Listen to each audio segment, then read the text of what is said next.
fait, ça sert. C'est pas facile, mais il faut ce qu'on appelle lire la rivière. Et vous voyez, en fait, on a le courant principal sur la gauche qui fait tout un circuit. Et là, qui remonte ici. Donc, si on veut faire une ligne droite et revenir le plus vite au bord, bah, effectivement, c'est un peu difficile. En fait, il faut se laisser un peu plus descendre et faire un grand virage Formule 1. Ça marche mieux.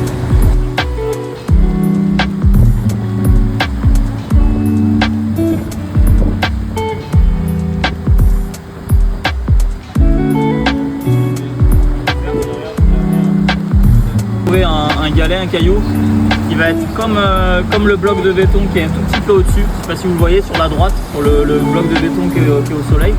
On voit que l'eau elle passe par-dessus. J'essaye de trouver un galet qui va ressembler à cette situation.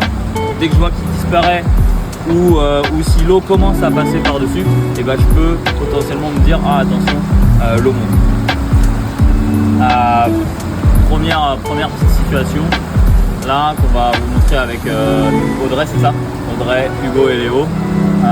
Ça va être nage en eau vive, position de sécurité et technique d'évitement. Je vais faire la petite démo, Audrey, et puis après tu essayes de faire la même chose. Ça marche? Donc je rappelle, sur le dos, les pieds en avant et d'aller plier les genoux, mettre les épaules à 45 degrés pour continuer à descendre la rivière en sécurité. Donc là on va faire la phase.